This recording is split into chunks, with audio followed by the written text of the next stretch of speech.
I speak today not as a ruler seeking applause, not as a soldier demanding loyalty, but as a servant of history, as a man standing on ground soaked with the prayers, sacrifices, and unbreakable faith of Muslim nations that refused to disappear even when the world tried to erase them.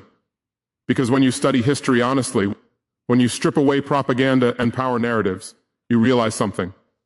Profound Muslim nations were not preserved by weapons alone, not by wealth, not by borders drawn by empires, but by faith, by a belief so deeply rooted that even when palaces fell and armies were crushed, the soul of the people stood upright. And I want you to understand this clearly, because faith in Islam was never passive. It was never escapism. It was action, discipline, patience, courage, and responsibility. And from the earliest days of Islam, when Muslims were persecuted, outnumbered, mocked, and attacked, faith was not just a comfort, it was strategy, it was identity. It was the reason men and women chose dignity over surrender, and history shows us again and again that whenever Muslim nations were stripped of everything material, faith remained, and that faith rebuilt civilizations from ashes. When early Muslims faced exile, hunger, and loss, they did not abandon their principles. They strengthened them, because faith teaches that hardship is not humiliation, it is a test, and nations that understand this never truly collapse. They transform. Look at the centuries when powerful empires rose against Muslim lands, when colonial forces arrived with guns, maps, and false promise. They took resources, divided tribes, rewrote borders, and tried to rewrite minds. Yet something they could not conquer was belief, because faith lived in mosques, in homes, in daily prayer, in patience, in mothers teaching children who they are when schools were taken away, in fathers choosing honesty over survival through betrayal. And this is why Muslim nations survived cultural erasure attempt, PTS that destroyed many others, because Islam is not just a religion practiced on holy days, it is a complete framework for life. It teaches justice when injustice is profitable, restraint when revenge is tempting, unity when division is encouraged, and accountability when power intoxicates. And I speak as someone who has studied not only military history, but moral history, and moral history tells us that faith preserves social order when external systems collapsed, when foreign rule attempted to replace values with fear. Faith became resistance without chaos, discipline without tyranny, hope without delusion. And you must understand that Islamic faith never promised Muslims an easy path. It promised truth, and truth is heavy. It requires sacrifice, patience, and self-control. And that is High Muslim societies could endure long periods of oppression without losing their moral compass, because faith gave them an internal law when external laws were unjust, when colonial administrations criminalized culture, language, and identity. Faith preserved dignity, and dignity preserved nations. This is not romantic storytelling. This is historical reality. Because whenever Muslims abandoned faith, corruption followed, division followed, weakness followed, and whenever they returned to faith sincerely, not symbolically, but sincerely, discipline returned, unity returned, strength returned. And I am not speaking about blind religiosity. I'm speaking about conscious faith, faith that demands responsibility, justice, and accountability. Because Islam never allowed rulers to escape moral judgment. It never allowed power without duty. And that is why tyrants throughout history feared faith-conscious populations more than armed rebellions. Because weapons can be confiscated, but belief cannot. And across centuries, from North Africa to the Middle East to South Asia, when Muslim nations faced famine, invasion, economic collapse, and cultural assault, faith anchored them. Prayer became more than ritual, it became psychological resilience. It trained people to stand 5 times a day and remember that no empire is eternal except the truth. And this mindset preserved identity across generations, because children raised with faith knew who they were even when textbooks lied to them, even when media mocked them, even when power structures excluded them. And this is why today, when P.O. ask how Muslim nations survived centuries of pressure, exploitation, and distortion, the answer is not nostalgia. The answer is faith. Faith preserved language, ethics, family structure, social solidarity, and resistance to moral decay. And I want to say this clearly. Faith did not make Muslims weak. It made them patient, and patience is misunderstood by the modern world. Patience is not sir. There, patience is strategic endurance. It is knowing when to wait, when to prepare, and when to act. And Muslim history proves this. Because faith taught people to plant trees whose shade they would never sit under, to build institutions they might never lead, to sacrifice personal comfort for generational survival. And this long-term vision is something modern power systems lack because they immediate dominance, while faith builds permanence. And when you examine moments when Muslim nations fell temporarily, you will notice something important. The fall was political, not spiritual. The institutions collapsed, but the belief survived. And belief rebuilt institutions later. And this is why Islam survived even when Muslims lost power, because Islam was never dependent on palaces or thrones. It lived in conscience, in daily practice, in moral responsibility. And this is why foreign powers could occupy land but not identity. They could exploit resources but not erase memory. They could dominate economies but not beliefs. And faith turned suffering into meaning. And meaning prevented despair, because a nation without meaning collapses internally before it collapses externally. Islam gave meaning to suffering, teaching that hardship purifies intention, strengthens character, and exposes false leaders. And history confirms this, because periods of trial often produced reformers, scholars, and movements that restored balance. And today, when I speak about faith-preserving Muslim nations, I am not speaking about the past only. I am speaking about the future, because the Islamic forces that tried to erase Muslim identity before are active today through culture, economics, and ideology. And again, faith remains the shield, not as an excuse to reject progress, but as a compass to guide it, because Islam never rejected knowledge.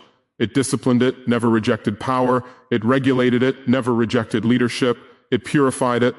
And this is the lesson history offers us. Faith preserved Muslim nations not by isolating them from the world, but by anchoring them within it without losing themselves. And I say this as a warning and a promise. When Muslim societies abandon faith for imitation, they lose direction. When they weaponize faith without wisdom, they lose justice. But when they live faith with sincerity, discipline, and responsibility, they become unbreakable. Because faith teaches that victory is not measured only by territory, but by integrity, not only by dominance, but by endurance. And this is why Muslim nations still exist despite centuries of attempts to erase them, because faith is not inherited land, it is cultivated character, and character outlives empires. And I stand convinced that as long as faith remains alive in hearts, Muslim nations will never disappear. They may be tested, they may be weakened, they may be delayed, but they will rise again. Because history has already proven it, again and again. And it will prove it again if we remain faithful, not just in words, but in action, justice, unity, and responsibility. Because faith does not operate on deadlines created by fear. It operates on principles anchored in eternity. When a nation understands this, it stops panicking at every crisis and starts preparing through discipline, knowledge, and unity. Because Islam teaches that strength without morality becomes oppression, and morality without strength becomes vulnerability. So faith balanced both.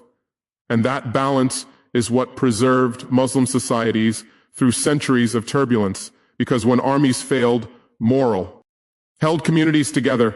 When economies collapsed, charity prevented social disintegration. When leadership was corrupted, conscience continued to guide ordinary people. And this is something modern analysts often ignore.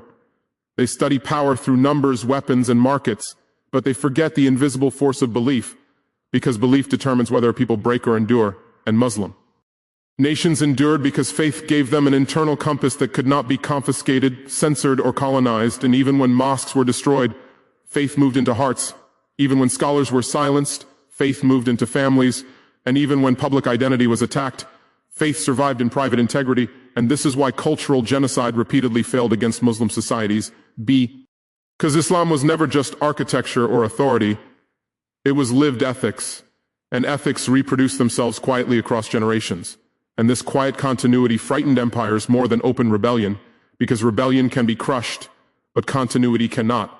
And faith taught Muslims to think in centuries, not election cycles, to measure success by legacy, not applause.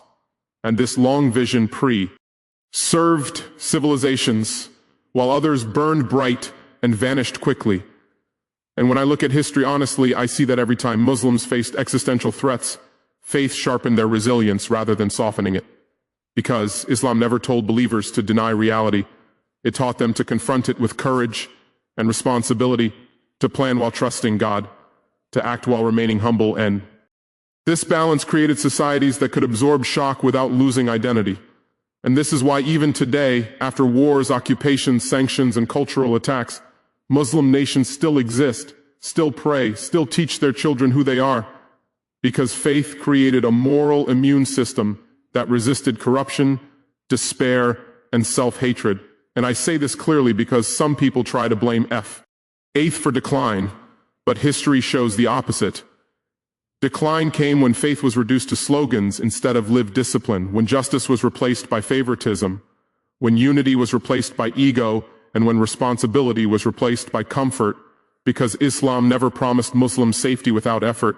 It promised accountability with honor, and that promise forged generations who could withstand hardship without losing themselves. And this is why when Muslim nations were stripped of power, they did not lose purpose, because faith taught that dignity is not granted by empires, it is earned through character, and character preserved nations long after flags fell.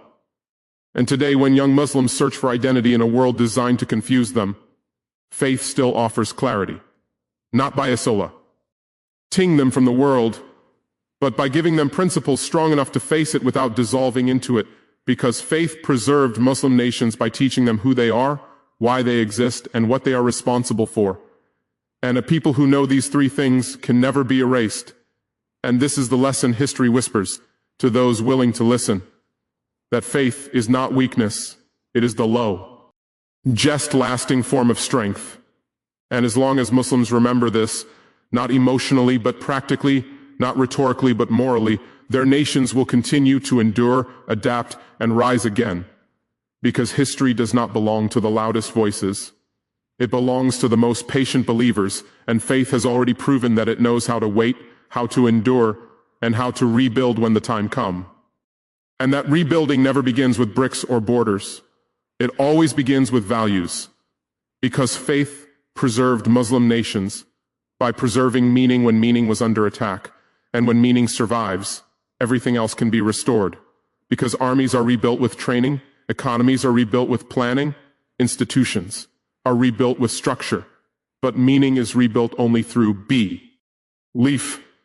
And Islam safeguarded that meaning across centuries by reminding people that life is not random, that suffering is not pointless, and that justice is not optional.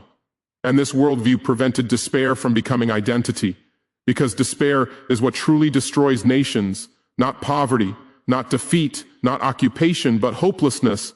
And faith refused to allow hopelessness to take root, because it taught that every hardship carries wisdom, every trial carries opportunity, and every night carries the promise of dawn. And when a people believe this collectively, they become psychologically unbreakable. And this is why, even after massacres, betrayals, and broken treaties, Muslim societies continued to rise, because faith turned trauma into resolve rather than bitterness. And resolve is what fuels long-term survival. And I want to be very clear here. Faith did not erase pain. It gave pain direction. It transformed grief into responsibility, anger into discipline, and loss into awareness. And that transformation preserved social cohesion when chaos would have been easier, because Islam teaches that emotions are not leaders, principles are, and nations that allow emotions to rule collapse into reaction, while nations guided by principles move with purpose. And this is why faith-based societies could endure long struggles without losing moral direction, because faith imposed restraint even when retaliation was tempting, patience even when revenge felt justified, and unity even when division seemed easier. And this restraint was not weakness. It was strategic maturity, because Islam understood that unchecked anger destroys from within faster than any enemy from outside. And history confirms this again and again.